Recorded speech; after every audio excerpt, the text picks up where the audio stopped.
Good morning, freedom fighters. It is 5:38 a.m.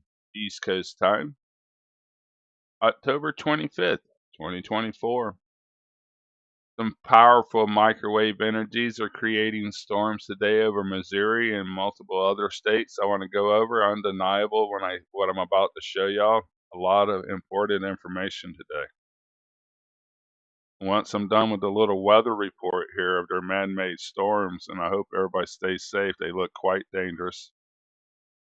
But I want to go over Dr. Robert Malone's video. It is extremely good, and y'all need to watch it. It's 1 hour and 15 minutes. But let's get through the weather to show you exactly what is going on in the world. This is very important. What is ahead? We must pay attention. Stand by for an incredible censored uh, fishing show.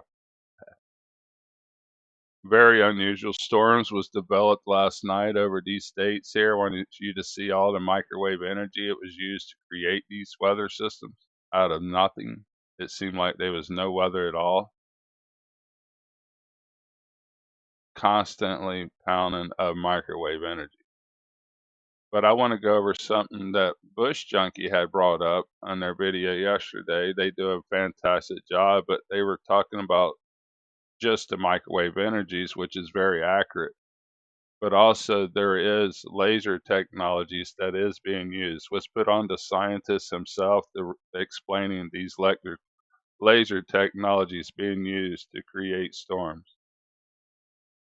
Undeniable, they're using microwave energies from every angle creating this storm. So I want you to see the scientists talking about how they're creating storms with lasers and microwave energies. First, I want to show you a couple of some of the pictures of the lasers so you understand the technologies. These lasers come aboard many different devices, and yes, satellites are real. Somebody says satellites aren't real, but I watched them go up my whole life here in Florida. Stand by for the photos. Then I'm going to put the scientists on standby. Here's one of the research companies that's talking about the direct energy weapons market. I want to show you a little bit of that and then the weapons themselves. All this information is very easy to look up. Here's some of the technology aboard ships, but they have it on board a lot of different devices. I can pause and read that if you like. Just one of many high power lasers that the military has. You can watch these devices work as well. Stand by. These are quite powerful. They can destroy uncommon ships and rockets.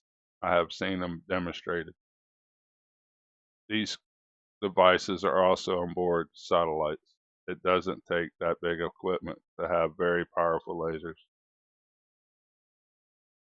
They come on board many different devices, like I said, satellites, aircraft. They can take out rockets, they can take out aircraft, they can take out tanks. I've seen where they have melted tanks to the ground. The lead armor was just melted off. Scary world ahead, in my opinion.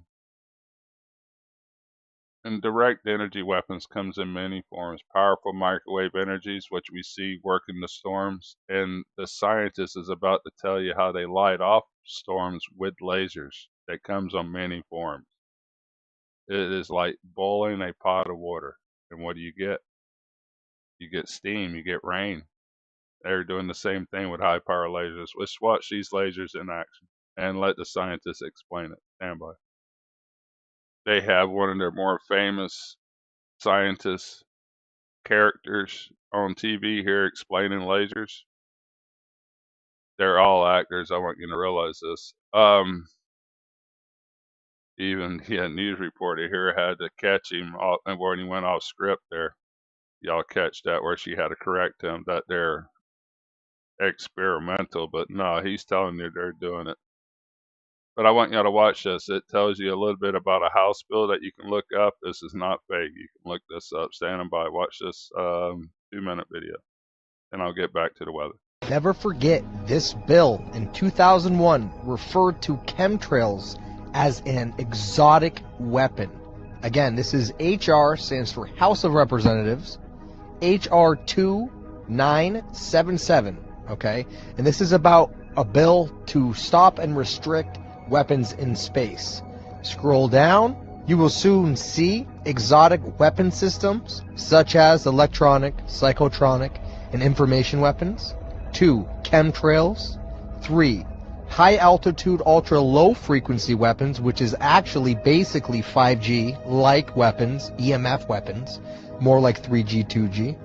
Boom, laser weapons. Well, instead of doing a rain dance, we physicists are firing trillion-watt lasers into the sky to actually precipitate rain clouds and actually bring down lightning bolts. This is potentially a game changer. But this is experimental. It's experimental. However, in the laboratory so far it works. When you have water vapor and you have dust particles or ice crystals, you can precipitate rain. It condenses around the seeds. These seeds can also be created by laser beams. By firing trillion-watt lasers, you rip apart the electrons, creating what are called ions, and these ions act like seeds, like dust particles, bringing down rain and even lightning. Go ahead. Well, this fascinates me in part because, too, I remember reading the stories that China had used this during the Olympics, that the USSR had used this after Chernobyl to create rain clouds. I mean, did those really work then? We have some of these capabilities now? Even in the 60s, the CIA used this to bring down monsoons during the Vietnam War, to wash out the Viet Cong. Boom, laser weapons, strategic, theater, tactical, or extraterrestrial weapons, and chemical, biological, and environment and climate or tectonic weapons, which they have all of. This means they can make earthquakes, they can make hurricanes. This bill never passed. This was a House of Representatives trying to get the word out about this stuff. It's right here, plain to see. Look up these terms, look up these keywords, look up this bill, HR. I want y'all to realize I look up everything. I try to study as much as possible. These technologies are very real.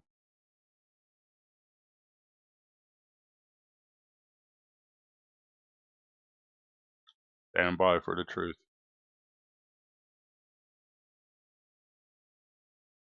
The truth is, I no longer recognize our weather. I see in New York City, going to be in the 60s this week, but I see next Thursday it says 81 degrees. Here in Florida, we're having some very warm temperatures for October. There's no normal weather. We must have these people arrested and turn these technologies off. They can wipe out entire towns. They already have.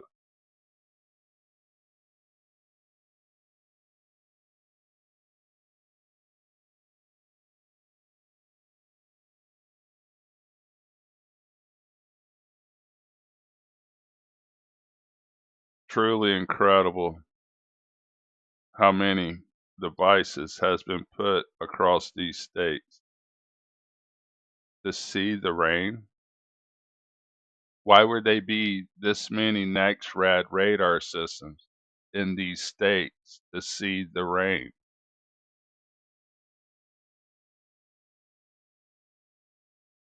Thank you to the Warriors at 9 minutes.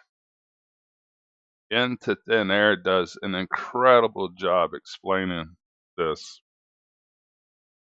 I believe he has been at this way longer than I have. I just don't know how long he's been at it, but watch these lines create storms. I'm going to slow it down and stop it there. It is truly incredible what I'm witnessing there.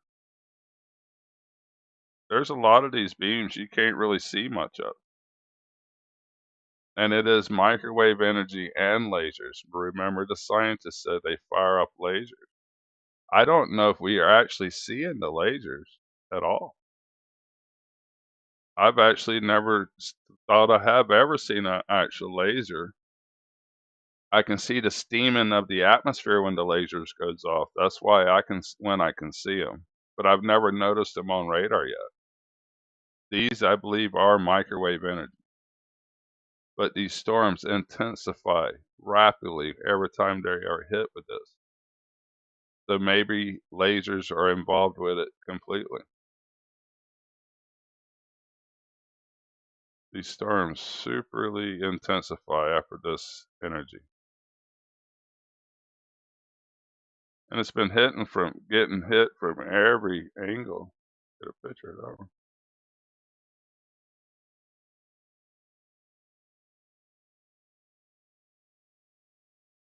Here's another beam hitting it from this. I mean, totally taking out the whole storm with it.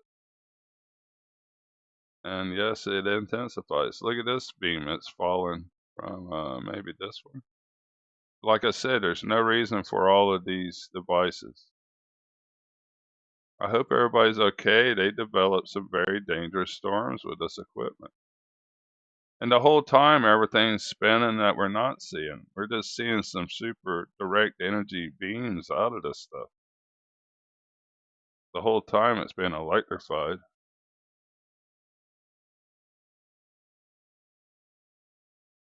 Dr. Robert Malone explains a lot of what's going on, where these platforms came from. You got to listen to it well into an hour, man. He just is such great information. I'm going to put that on next.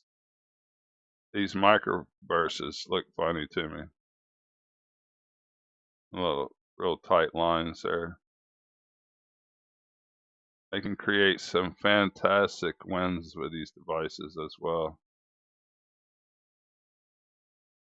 Microwave energy, creating storms, lighting it up with lasers, however they're doing it. They're never going to tell us, but yes, this does need to be stopped.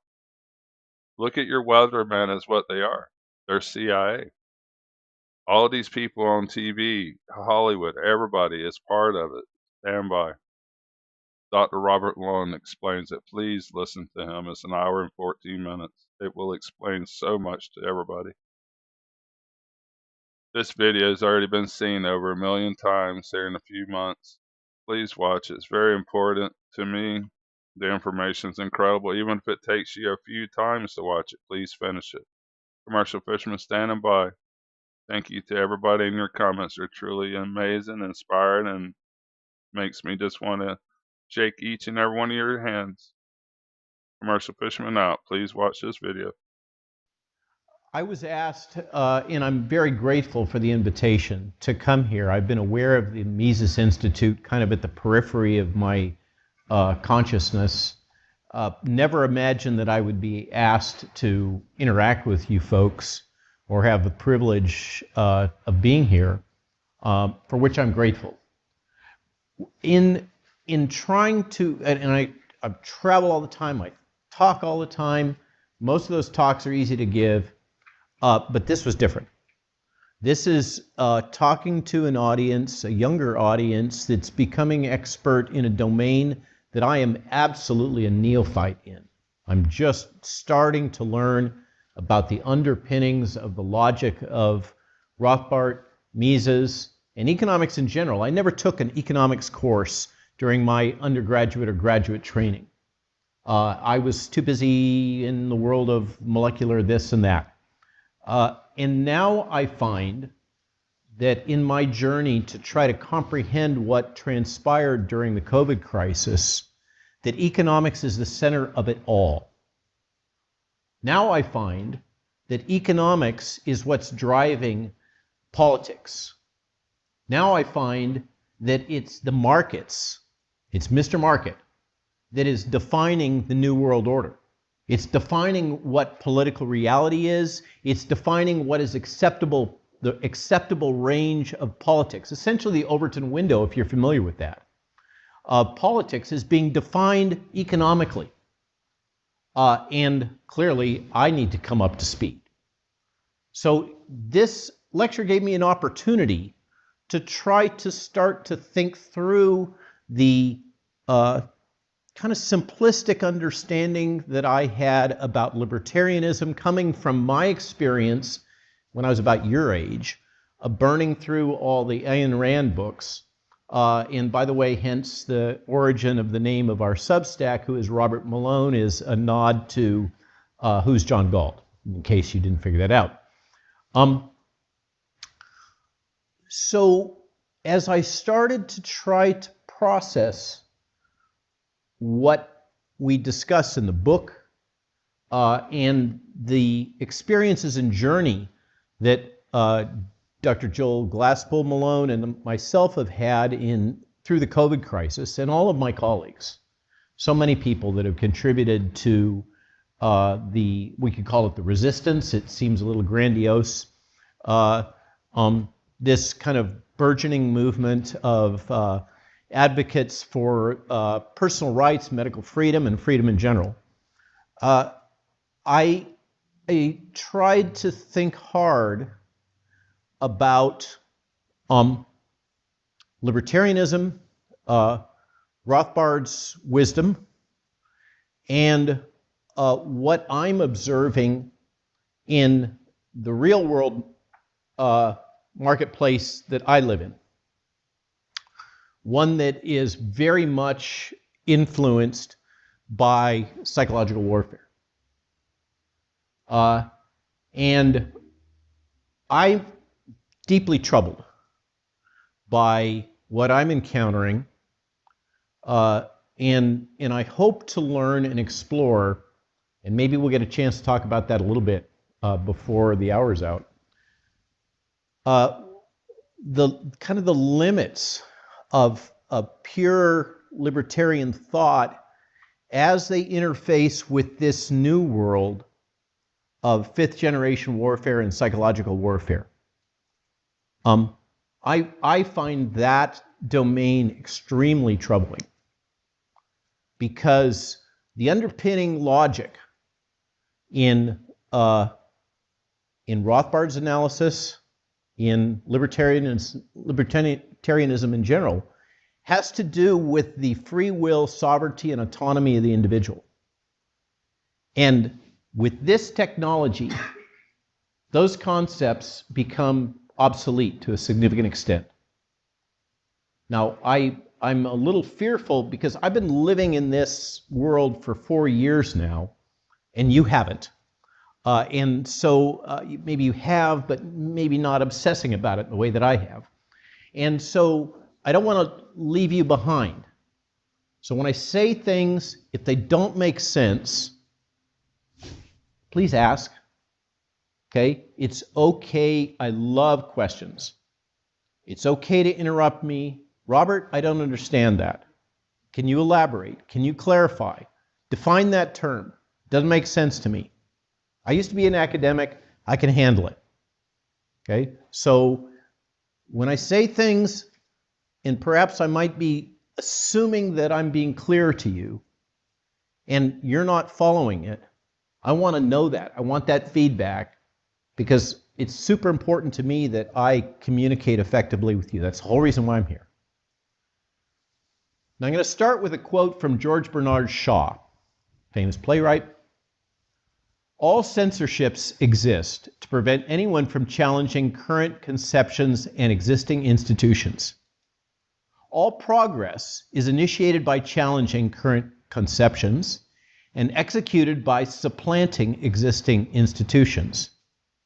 Consequently, the first condition of progress is the removal of censorship. Simple stuff. I could imagine Rothbard writing that.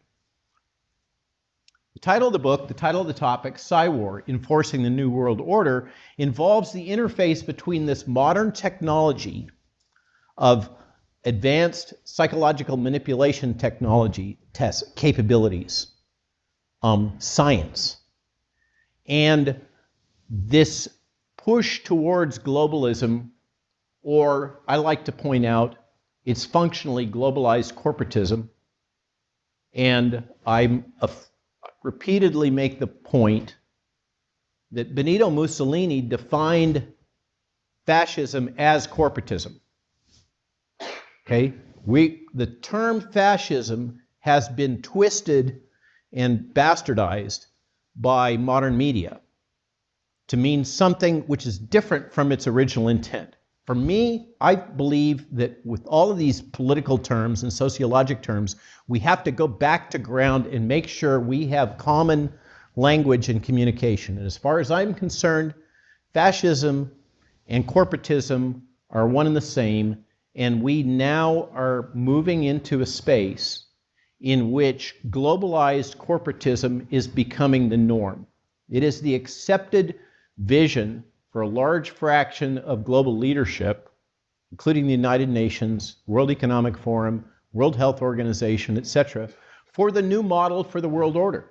So when I say Psy-War enforcing the new world order, what I'm talking about is the interface between this technology of psychological manipulation of populations at mass scale and the politics and economics of this globalist push that we're in the middle of right now, that Klaus Schwab refers to as the Great Reset. It was actually first referred to as the Great Reset by the current King of England.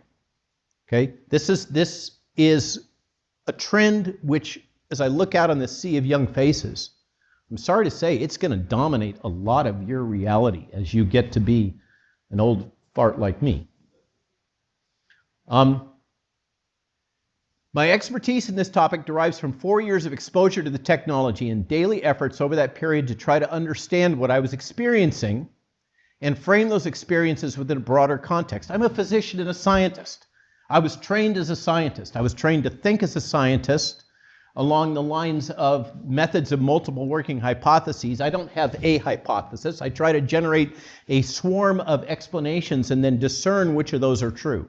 That's how I approach the world. And I brought those skills and experience and training into this domain of trying to comprehend what was deployed against me. Deployed against me by media. I could cite multiple examples, they're in the book. By the government. By a variety of different forces.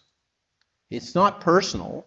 It's not that I'm so important. It just happened that the collusion of experience, time, my background, etc., put me in the crosshairs of this juggernaut technology that's now being deployed globally against many, many people, not just myself.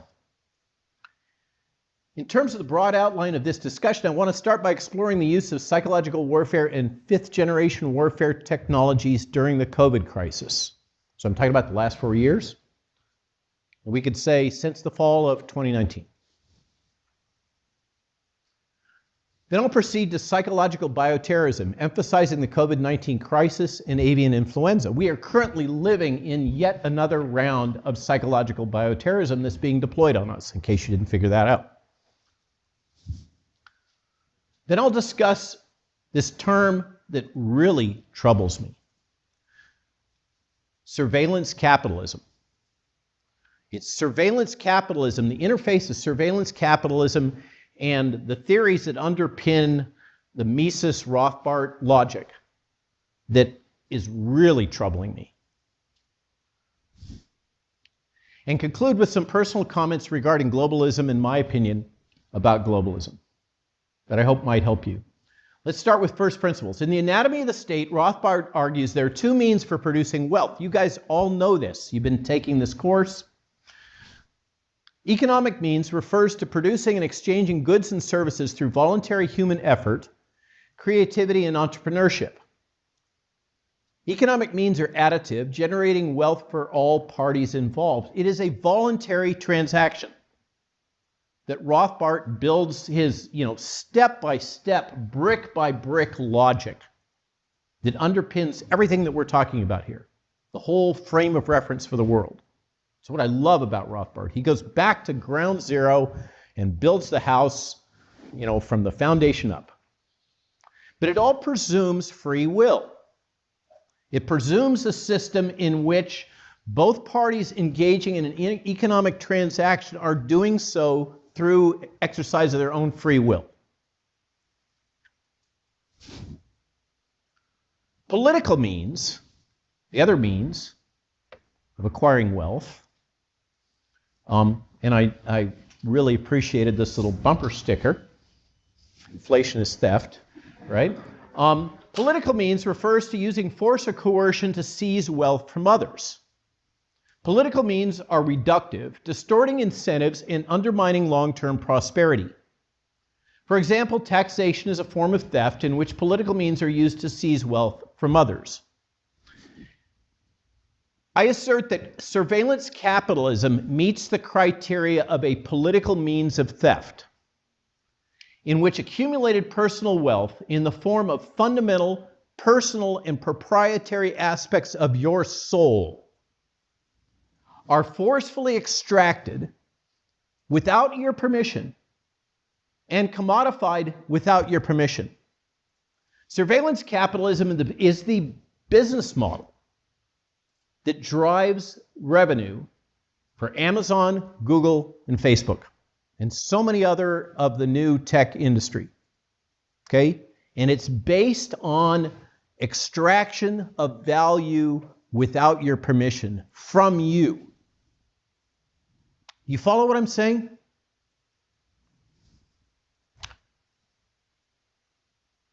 This has also pursued this business model, which I don't think Rothbard it's not covered. I hope that some of you someday might illuminate this space and give us the intellectual underpinnings to understand and bring the logic, to the extent it exists, of surveillance capitalism into the frame of reference of libertarianism. Right now, it doesn't exist. This is also the business model pursued by the entire mercenary censorship industrial complex, the fact-checker industry, and a wide range of non-governmental cutout organizations which act on behalf of a variety of governmental, NGO, and corporate organizations. Okay? These all function, they generate profit by extracting value without your permission from the very essence of who you are, what you say, what you think, what you feel. That is what's extracted from you, reformulated, packaged as a product, and then typically repeatedly sold as basically futures, a commodified future based on essential characteristics of who you are and what you think and believe and feel, what your motivations are. Okay? That is the essence of the modern social media, internet industry. In a sense, corporate media also practice a form of surveillance capitalism in which they engage in slander and defamation to advance political objectives and perspectives by intentionally and maliciously damaging reputations. Think about it. Okay? Corporate media generates profit by basically taking from you, if you become their target, and you can watch it playing out right now in real time in the presidential election. Look at what's being deployed against the new vice president candidate. Okay? What was deployed against Nicole Shanahan when it was announced that she was going to run as Bobby Kennedy's VP.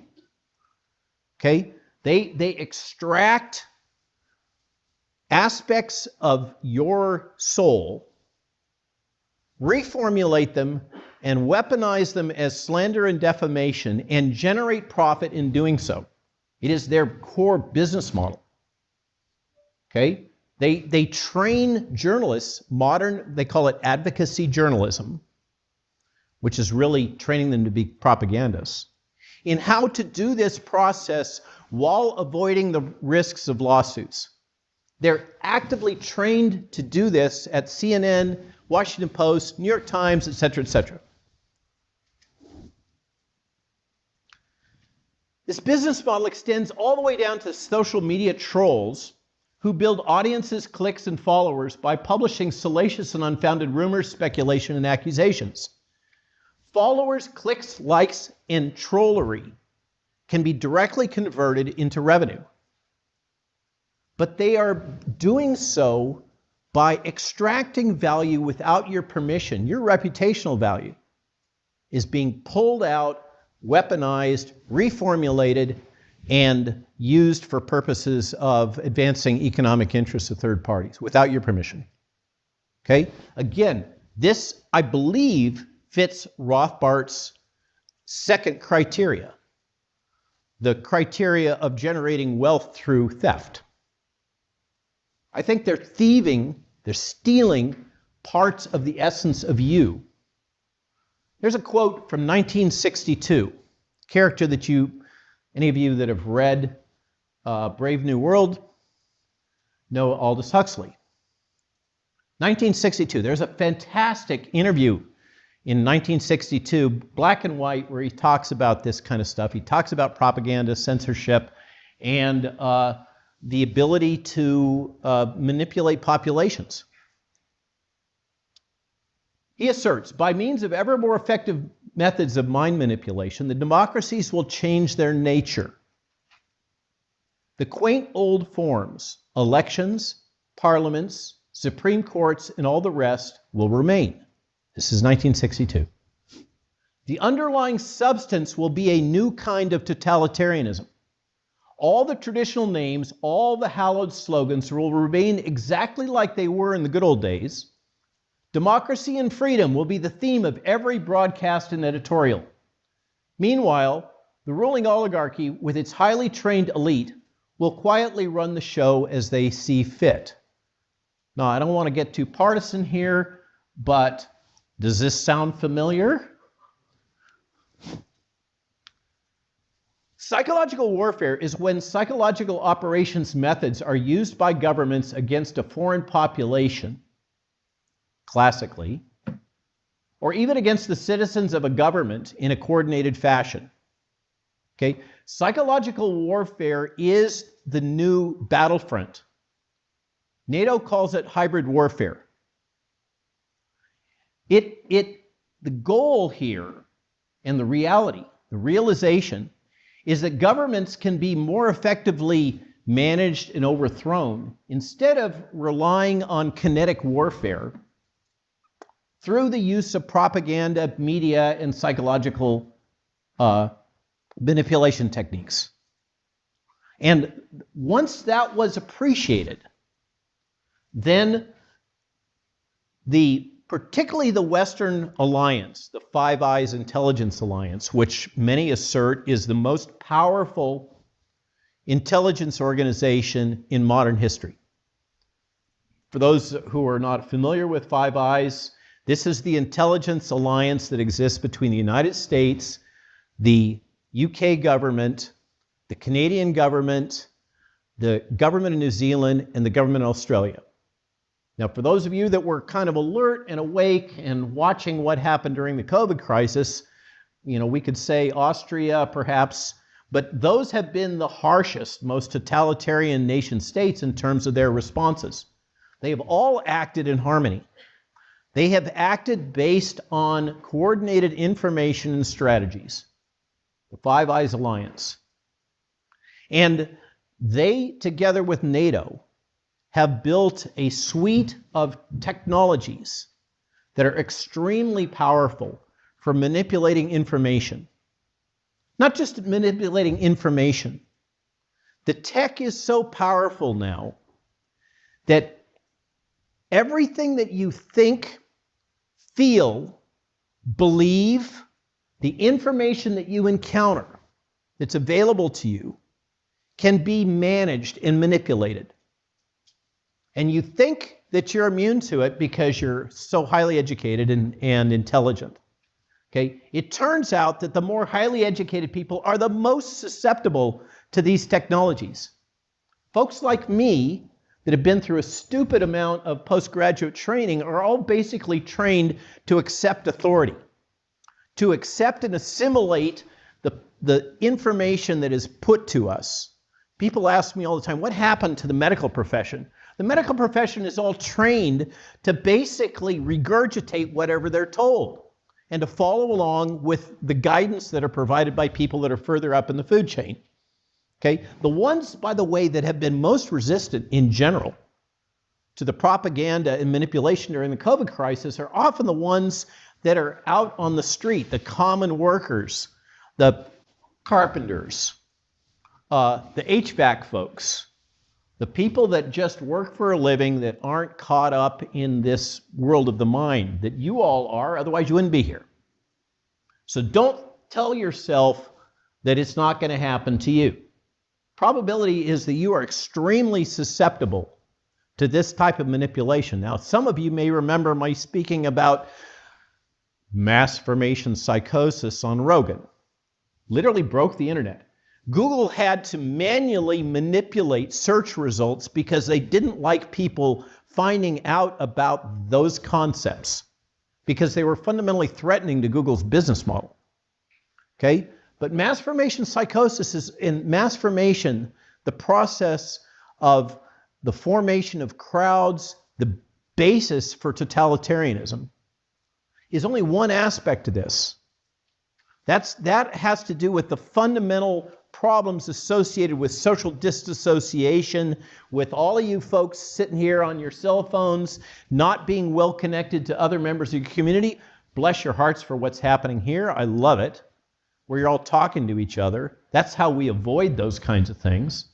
But you are all being subjected on a daily basis. You're being bombarded by propaganda, by psychological warfare, by psychological manipulation. Psychological bioterrorism is the use of fear about a disease to manipulate individuals or populations by governments and other organizations such as Big Pharma. Although the fear of infectious disease is an obvious example, it's not the only way that psychological bioterrorism is used. Other examples include propaganda regarding environmental toxins, unsafe drinking water, soil contamination, climate change risk. Another name for psychological bioterrorism is information bioterrorism. And by the way, that process is well defined. There are well-defined steps. If I get time, I'll go through them, that have been developed and deployed by intelligence communities on all sides. Okay? What you have just been subjected to over the last 4 years, it absolutely aligns with well-known processes for manipulating your existential fear of death. It is the most powerful emotion you have, your fear of death. Remember, who read Dune? Fear is the mind killer, right? Fear is extremely powerful. Existential fear can be easily manipulated to get you to do almost anything. And the intelligence community knows this. They built these capabilities over decades, and they've refined it to a fine art. As I said, there's a series of well-defined steps that are used in deploying this. And I'm just going to tell you a little anecdote. The other day I was on X, Spaces, Twitter Spaces, with a bunch of folks that have come through the COVID crisis, come through the events associated with the international health regulations and the WHO and all that kind of stuff. And they wanted to talk about bird flu. And what blew my mind is they were completely unaware that they had assimilated all the fear narrative that is being so actively promoted in the media right now about bird flu. And they were regurgitating it to me. Oh my God, this is going to happen again. They're going to use this to manipulate the elections. We're going to have lockdowns. We're going to have masking. They're going to deploy these vaccines, et cetera, et cetera. All this fear narrative, all based around the thesis, and people were regurgitating it to me, that this is a highly lethal pathogen. And yet, there is no evidence of sustained human-to-human transmission. There are no cases of hospitalization or death being reported in the United States from bird flu. This is all a manufactured crisis. And it's following exactly, think about it. Just step back for a minute. It is following book, chapter, and verse what got deployed during the COVID crisis. Okay? And yet still, these people that should have been the most sensitized to it, the most aware, were falling right in it. That's how powerful this tech is. You think you can resist it, you can't. My only hope is by getting folks to understand these things, that's why I lecture on it, that you can build some resistance in yourself, intellectually, knowing that these things are out there, that they are being deployed on you. You can cognitively process and be aware that you are being manipulated, and hopefully, just like your awareness of how they sell you soap, okay, propaganda and marketing are kissing cousins. And as Americans, largely, that have grown up under modern marketing techniques, you're fairly resistant to all the methods they have to sell you soap and hamburgers and everything else. It still works, obviously. We've got a population that's getting fat and eating McDonald's all the time. But compared to what happens in the emerging markets, Latin America and Africa, those people are sitting ducks for modern marketing technology. The same holds for psychological warfare, propaganda. Now, I've introduced psychological bioterrorism, psy-war.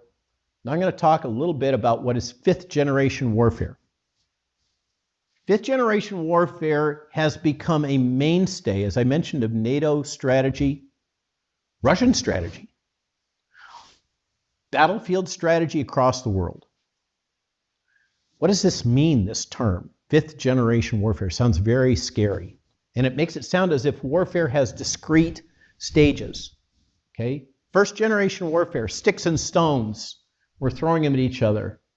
Second-generation warfare, we have more of a kinetic component, but it's still typically under centralized control. Third-generation warfare.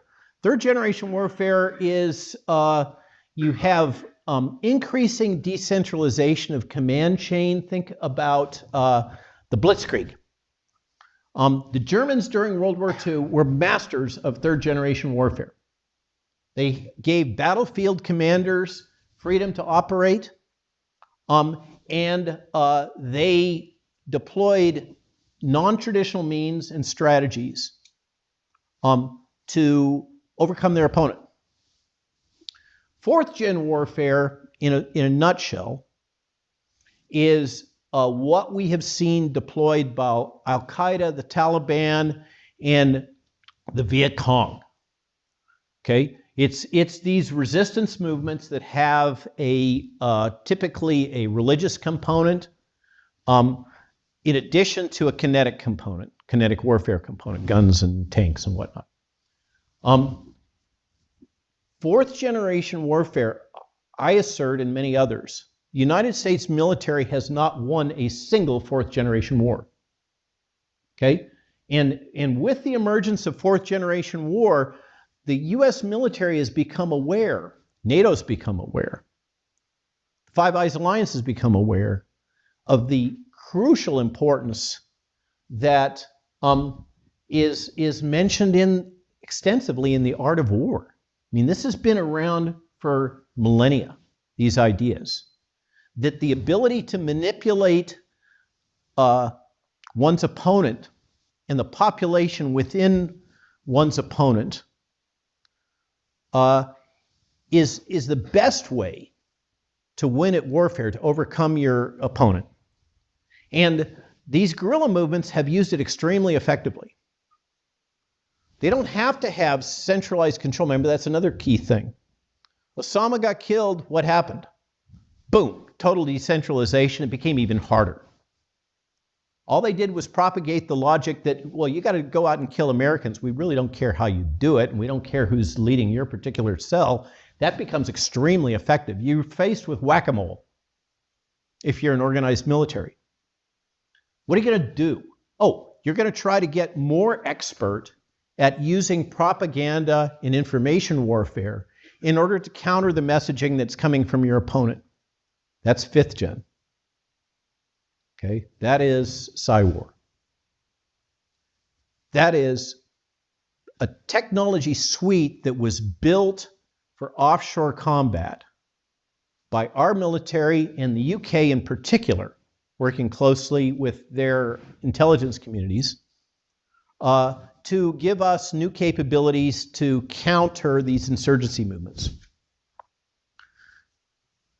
And what's happened is, as often happens with governments and technology in general, once the tech exists, it gets deployed for other purposes that happen to be politically convenient at that time.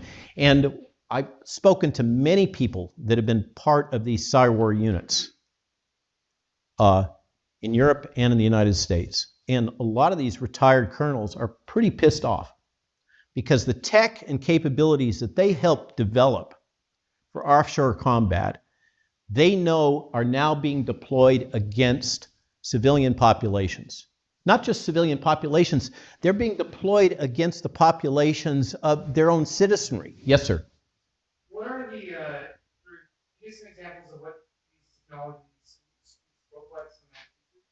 Yeah, there's so in the book we go into it at length. Listing them out, will kill the rest of the half an hour that I've got left. The weaponization of propaganda, the use of, for instance, just to give you one specific example, there's a military battle unit in the UK called the 77th Brigade. And the 77th Brigade also has an informal component that's referred to in social media as the Mutton Crew. Okay? And there's something analogous that the CDC is funded through the public good projects and the Shots Heard Around the World program. Basically, these groups engage in cyberstalking against individuals is one example. So if you're identified, I'll give you a very discrete example. Are you a software person at all? Okay, there's a program that's used in software development and deployment that generates a tracking feature called a Jura ticket. It's one of their outputs. It's when you call in and you complain about some software bug that you've encountered, and they say, oh, we created a ticket for that.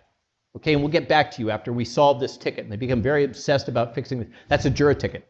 Okay? It was recently revealed in congressional testimony and reports that I have Jura tickets that have been developed by the US government that identify me as having certain characteristics. I'm an anti-vaxxer and I'm a conservative.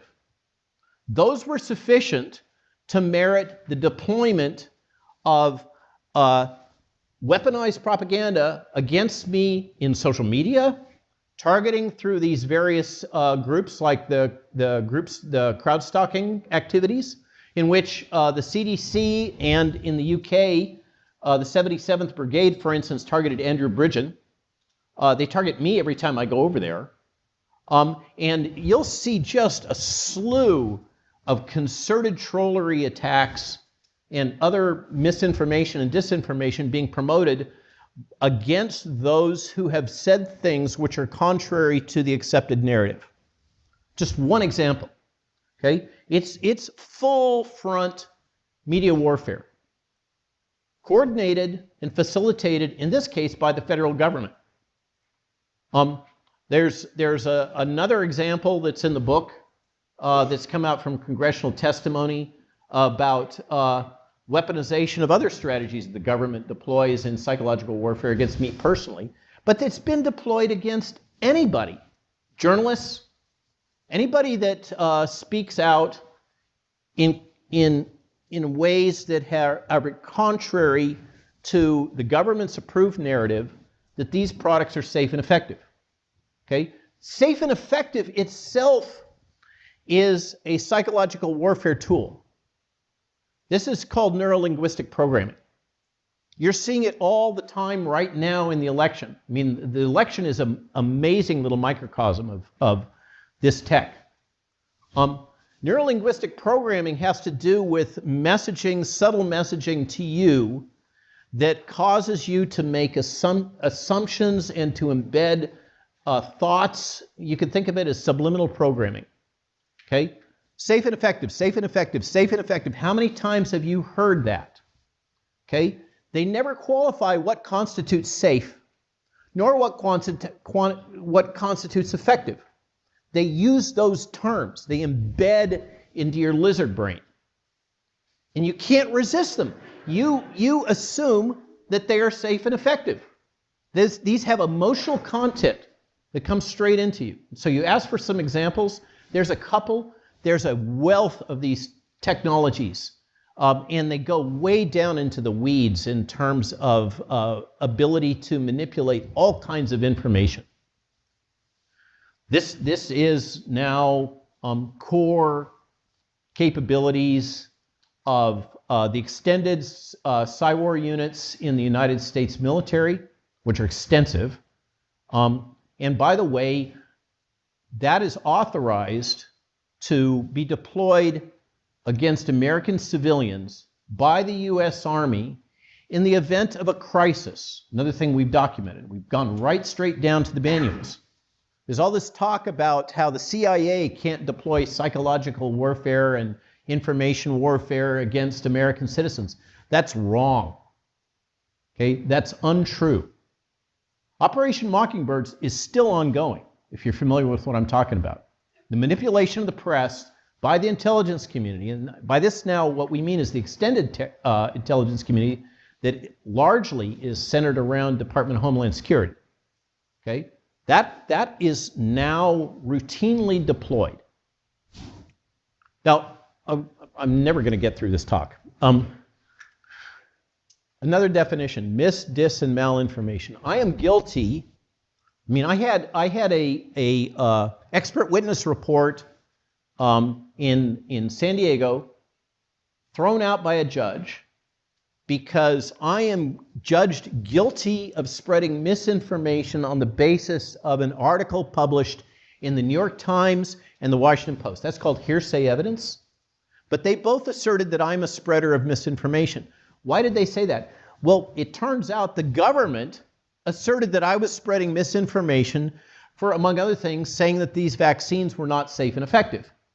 And the reasons why, and you've seen those podcasts, et cetera, okay? But that was sufficient to cause me to be labeled. Why were those of us that were saying these things that were just based on scientific data, medical truths, labeled in this way?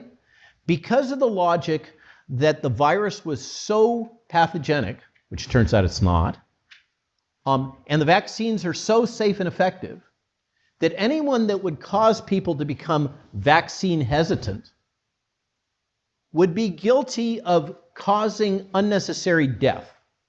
I mean, there's 5 or 6 different ways I've been accused of being a mass murderer, and that's one of them.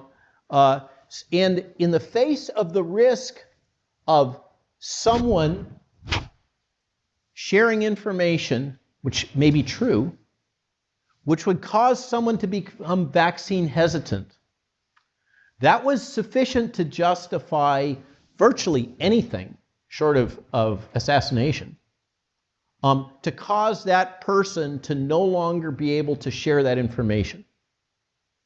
That's the underpinning logic that we saw in the COVID crisis, and that's now been broadened to questioning climate change, questioning whether or not not to get too political, whether or not Kamala Harris was border czar. I mean, we've now kind of normalized this process to control information that's inconsistent with what the state wants to be the approved narrative. And they have a language around it. It's mis, dis, and malinformation. I'm accused of spreading misinformation. So what is misinformation, this great sin that I and others are accused of? Misinformation is information which you share, which differs from the approved narrative as promoted by, in this case, because we're talking about public health, NIH, CDC, or the World Health Organization. If I say something that's different from what the approved narrative is coming from WHO, CDC, or NIH, which have been repeatedly proven to be false, I am guilty of spreading misinformation. Now, what's disinformation, if that's misinformation? Disinformation is if I'm doing it for political purposes. Let's imagine, and I have not endorsed Bobby Kennedy, but let's imagine that I've endorsed Bobby Kennedy and I'm spreading his messaging regarding vaccines and vaccine safety because I want to help get him elected. Okay, that would be disinformation because it would be different from the approved narrative, but it would be being spread for political purposes. Now here's the kicker. What is malinformation? As defined by the Department of Homeland Security, Secretary Mayorkas. And by the way, all three of these are defined in a DHS memorandum as being domestic terrorism. When you say that Robert Malone or you are spreading misinformation, that is now equated to saying that you are a domestic terrorist. Malinformation is information which may be true, but causes the receiver, the recipient of that malinformation, to become more distrustful of the government. Okay, I guarantee that you all have heard a bucket load of malinformation over the last couple of days. Okay, you've been subjected to, by Secretary Mayorkas' definition, a fire hose of terrorism, of domestic terrorism. Okay, that's how insidious this is. Now I'm going to introduce another thing. The concept of the banality of evil. As I've tried to think about all this and talking to other people, people again and again and again talk about what has been happening has been evil. For some of us, we don't have language. I could never imagine that I would be talking about things like good and evil as a scientist. It's just kind of foreign. It's not part of my language. And yet over the last 4 years, it's become commonplace. I don't have any other language than the language of faith to express a lot of the phenomena that I'm observing. And evil is one of them. And I started using this term evil to describe what I was seeing in these processes that are occurring by our government, by corporations, by mass media, etc. I truly believe that the deployment of psychological warfare against civilian populations is fundamentally evil. That, for me, is really problematic when I start ascribing evil intent to third persons, because I don't really know what's in their heart. I don't really know what they're thinking. And in trying to process my own model for what's transpired, I found that the book, the concepts of Hannah Arendt in her 1963 book, Eichmann in Jerusalem, A Report on the Banality of Evil, to be really helpful. Okay? The concept of the banality of evil is often misunderstood as suggesting that evil is ordinary or common. Not true. Hannah Arendt's intention was to highlight the fact that evil is not necessarily driven by a desire for destruction or chaos, but rather by a lack of thought and consideration for the consequences of one's actions. The banality of evil often arises from bureaucracies. They have their own intrinsic logic and structure. People that exist within those bureaucracies, and including Eichmann, one of the key organizers of the Holocaust, essentially takes the position, as do the people that were driving the trains and so many other activities that contributed to the Holocaust during World War II. They were just doing their job. They were just following orders. They were just fitting in. The banality of evil refers to the fact that evil can be committed by ordinary, unremarkable people, including bureaucrats, who are not driven by a desire for evil. They're not Mr. Evil scheming, but rather by a lack of moral imagination, a failure to think critically about the consequences of their actions. Banality of evil arises from individuals that are just going along to get along. They're not thinking about the consequences of what they're doing. They're not thinking about the bigger picture. A lot of this stuff all originates in a failure of people to think and take ownership and responsibility for their actions, which, of course, trying to bring it back, is at the core of libertarian thought, that you take responsibility for your actions. And based on this, I came up with a model. It's a Venn diagram. Sorry, I don't have it as a slide. what has really occurred over the last 4 years? What is occurring now? I think we have the interaction of three major forces. One is just gross incompetence. One is nefarious scheming. There absolutely have been people that have taken advantage of the COVID crisis for economic and other benefits, political benefits. Nefarious scheming can't be denied. The other is the complexity of the systems that we've developed, complex systems. And at this intersection of incompetence, nefarious scheming, and complex systems, we have a number of other phenomena that emerge. At the interface between incompetence and complex systems, we have arbitrary bureaucracy. At the interface of incompetence and nefarious scheming, we have unanticipated consequences. At the interface of nefarious scheming and complex systems, we have corruption. And right in the center of all of these forces, we have the banality of evil. That is my model for what's gone on. It's not just Klaus Schwab is the evil puppet master, that kind of narrative that we've heard promoted again and again. A lot of this has to do with the complex systems in which we are living right now. And this is a diversion, but I want to touch on it.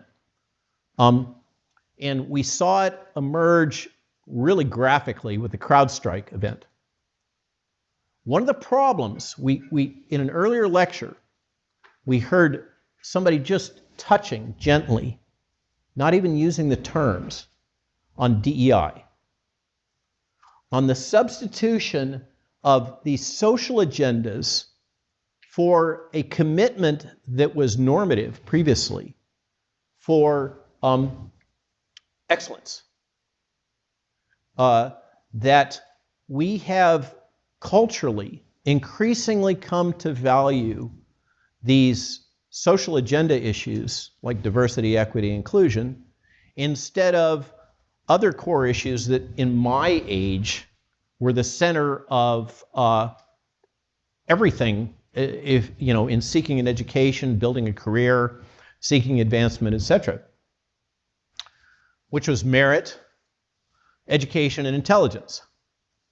The problem with substituting DEI kind of concepts, which is a core of the New World Order, of this Great Reset, of stakeholder capitalism, okay, that corporations should not be so focused on profit, they should be focused on the social good that they generate, okay? It's fundamentally repugnant to the logic of Rothbard and Mises and the whole libertarian concept, as far as I'm concerned.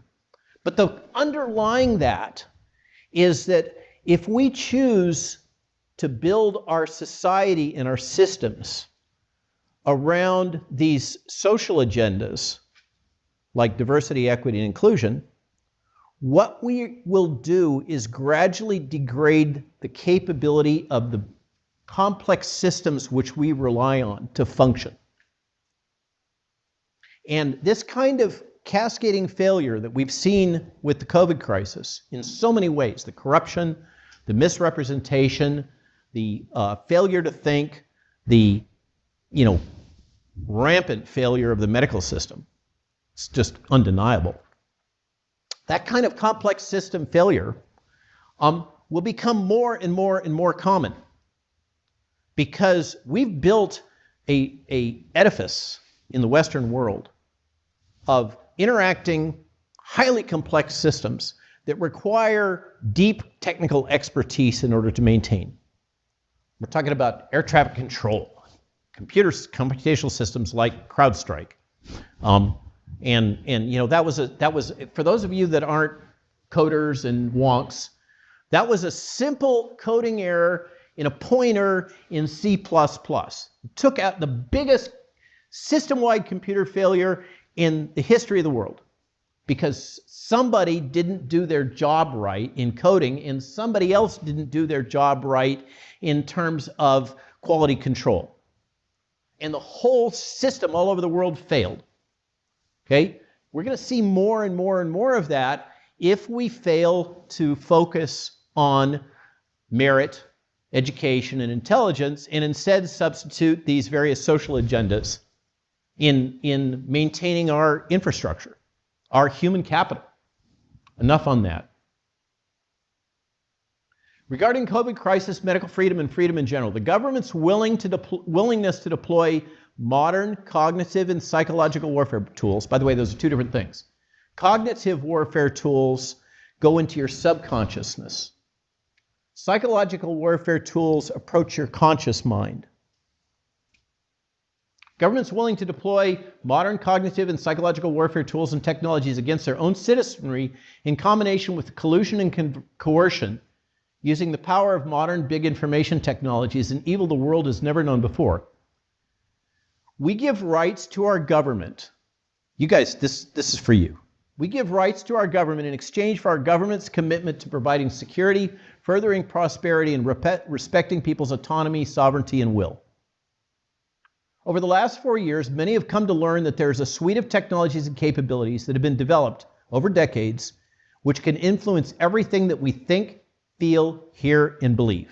That's what I'm talking about. Your mind is not your own. These technologies have been developed and deployed for offshore use, as I mentioned, specifically to advance American interests through the U.S. State Department, the intelligence community, CIA, and Department of Defense. I mentioned about Five Eyes.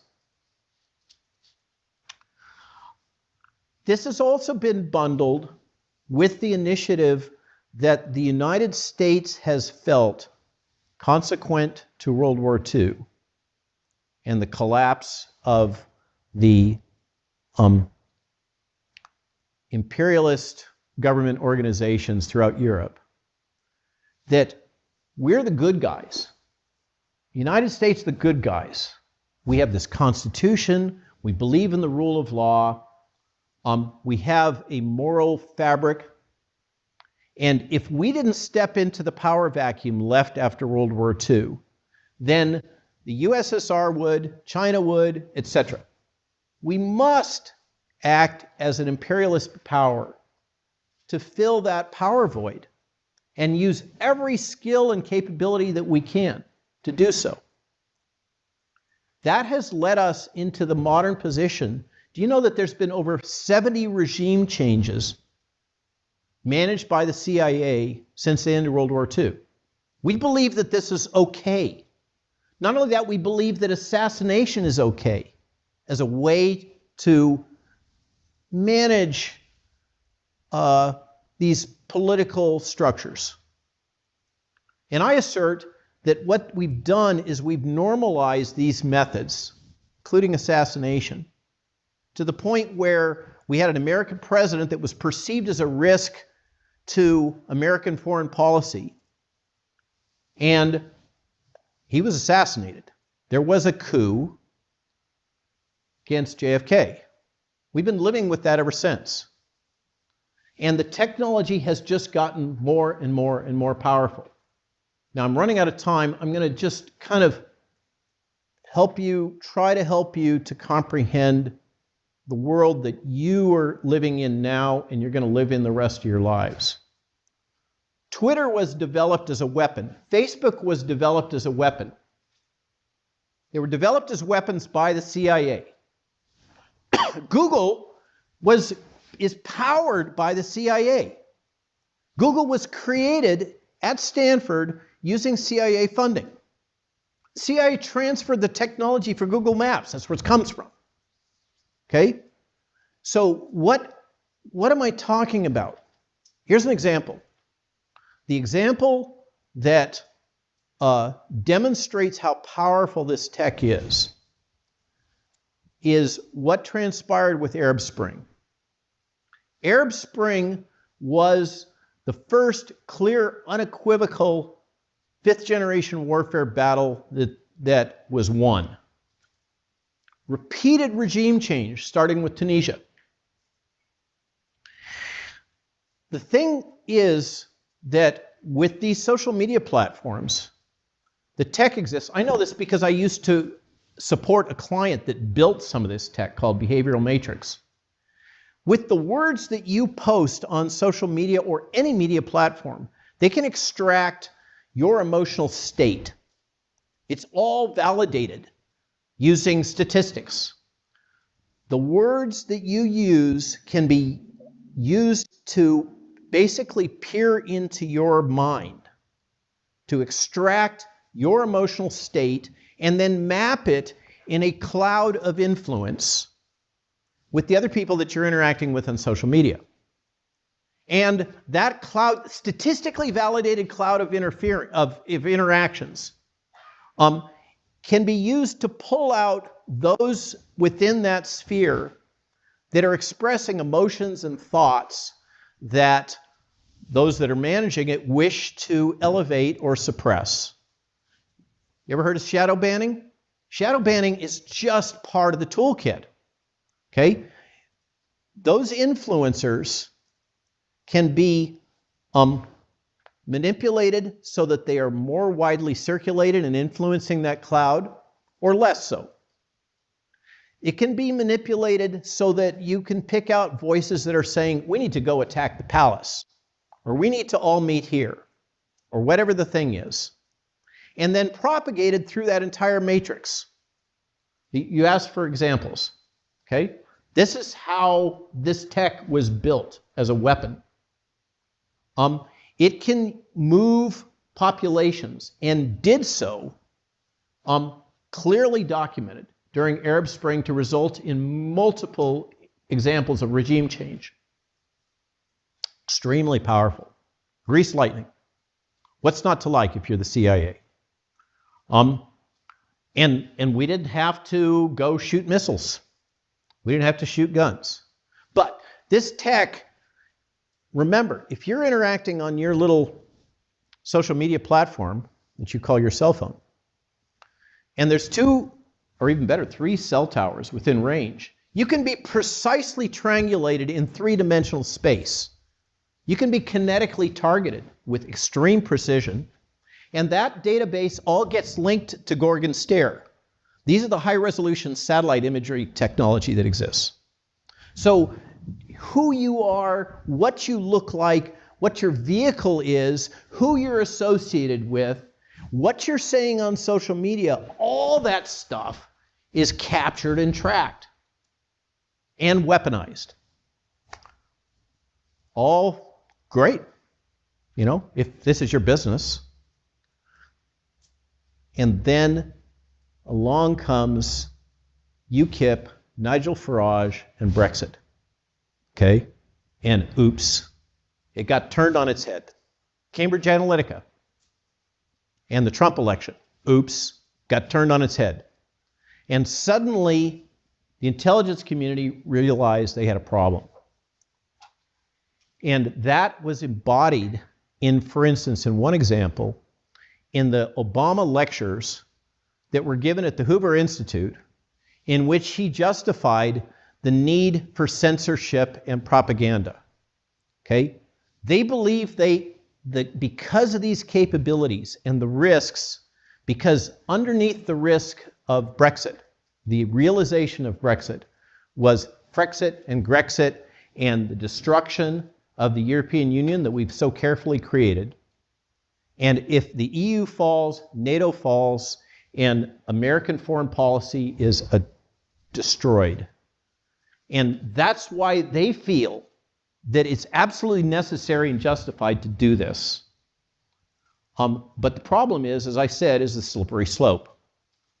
Once they're doing it for that reason, then they're doing it for this reason, then they're doing it because of vaccine hesitancy and anti-vaxxers, then they're doing it for climate change deniers, then they're doing it for people that are in the opposite political party.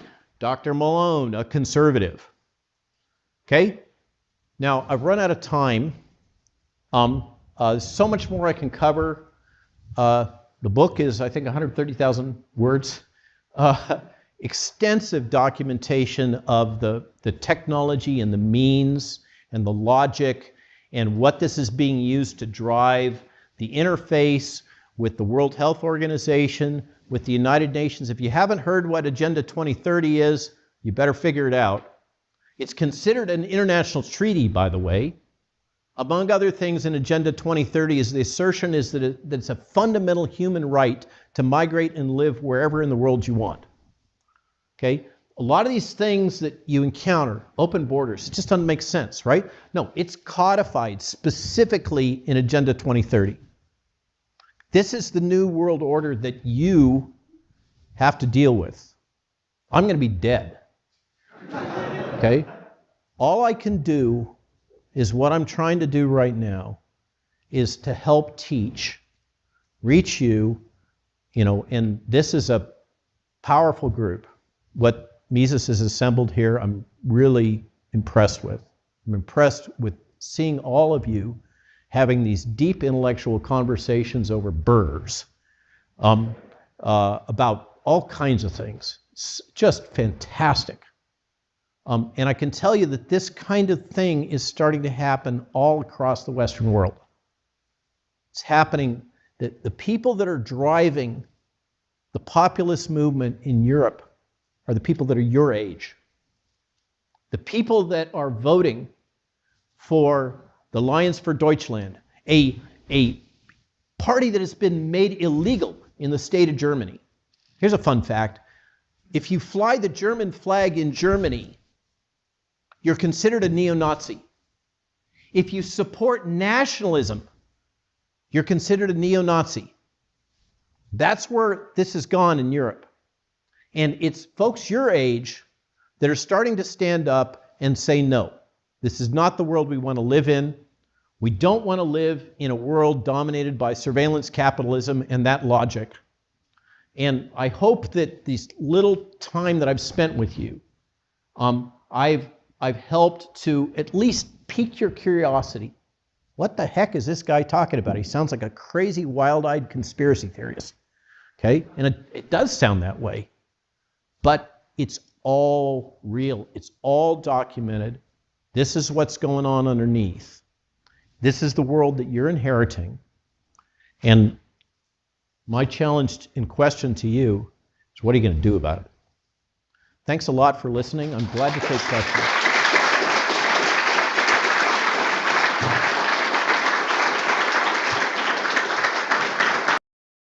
I wish I'd have mentioned in the beginning, but you can go to this YouTube site to watch this. Dr. Robert Malone. Thank you, Dr. Robert Malone. What an incredible video showing exactly what is truly going on, why all of our stuff has been developed is truly for a weapon, and I think absolutely everything in Hollywood has been developed to make you think a certain way. The kids today has no clue anything about their parents. They don't believe in God because it pushes them away. The music makes them go to prison. They have influenced every inch of our lives. And I've showed a lot of different videos on this kind of situation, but Dr. Robert Malone just really put everything out in the open for us. Anybody that tries to go against these peoples and are risking everything. Commercial Fisherman standing by. Please let me know if y'all finished it. Commercial Fisherman out.